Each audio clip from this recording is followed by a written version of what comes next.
Right, so this past week I've been watching the Athletics World Championships.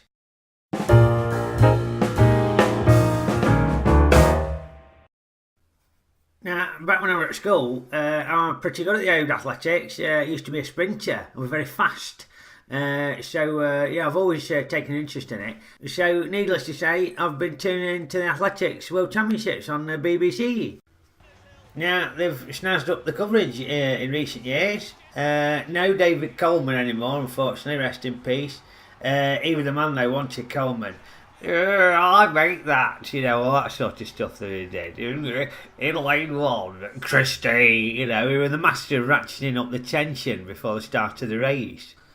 But they have got loads of recently retired athletes giving their two penneth worth. Like Denise Lewis and Colin Jackson and Paula Radcliffe and Jessica Ennis, people like that.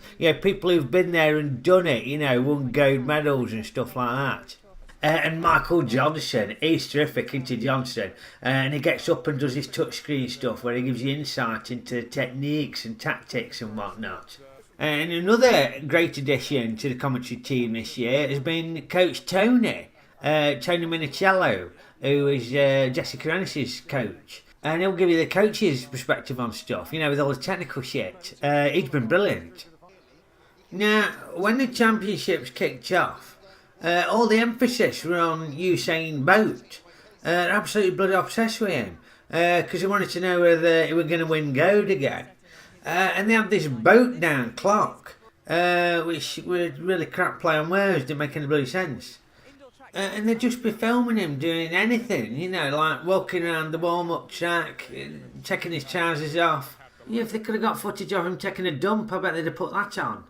Now, one of the reasons everybody loves Boat it's because he's a showman, isn't he? When they're announcing the runners, he's there, waving and larking about and pulling funny faces and that. Back when I was doing my athletics at school, before the start of a race or in my zone, I used to keep my scent to myself. But Boat, he's really extroverted, isn't he? He loves playing to the crowd and putting on a good show for him. But after all the hype, he didn't win, did he? This other bloke won. The crowd, they didn't like him, did they? No. They were booing him because apparently he was a drugs cheat. Previously been banned for drugs and that. So they hated him and he sort of pissing everybody's parade a bit because he wanted Boat to win and he ruined it. Now, I've noticed some weird fashions from some of the athletes over the course of the championships. Firstly, the sleeves that some of them seem to be wearing. What's the bloody point in them? I don't get it. Have they got code elbows or something? And this bloke's only got one sleeve. I don't understand it. And the high jumpers, they wear odd shoes. They don't wear a matching pair of shoes. You'd think, being a famous athlete, they'd be able to get the same pair of shoes, but these blokes can't even get a matching pair of shoes.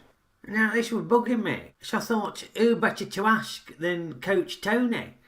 So I tweeted him, at Coach Tony, watching the high jump qualifiers at hashtag London 2017. Hashtag on. Why do they wear odd shoes? Have they got different size feet? And Coach Tony replied and he said, I think for comfort maybe.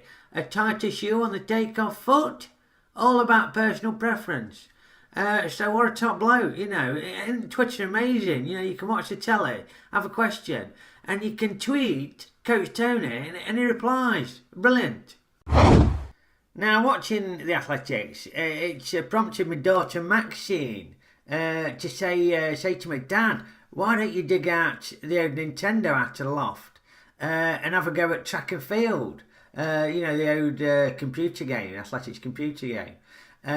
Because there's one of my YouTube mates, he's got this channel, One Credit Classics, where he digs out all these old games and plays them. And my daughter Maxine watches it and she says, oh yeah, I used to play on them, it's great. So she said, why don't you do it, Dad? So I thought I'd dig the old Nintendo out of the loft and give it a go. Right, let's try 110 metre hurdles.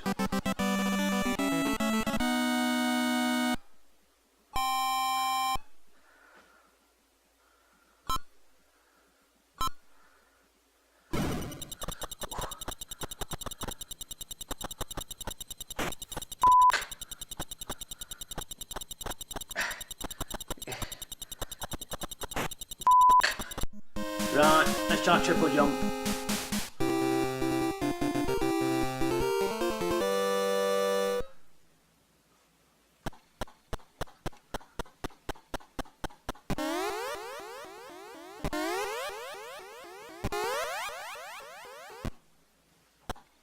Oh, f***ing hell.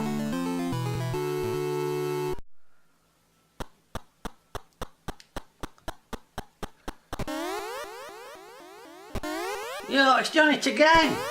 It's done it again! F***ing hell!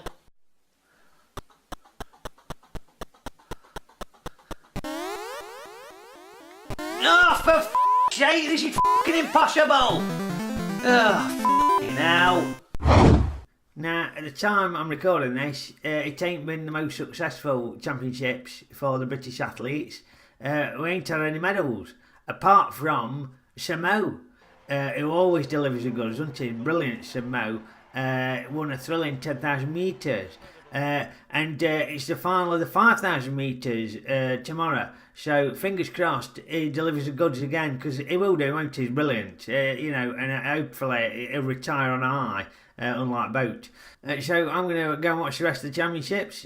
Keep my fingers crossed that Sir Mo delivers the goods for Great Britain.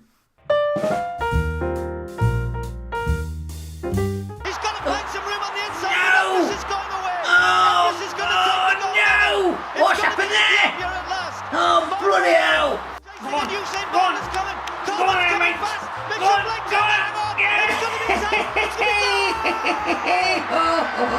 He done it! Yay! If you've got any requests for reviews, then drop me a line on Twitter or Facebook, and I'll try and review it. I can't promise I'll do it, but I'll do my best. Okie doke.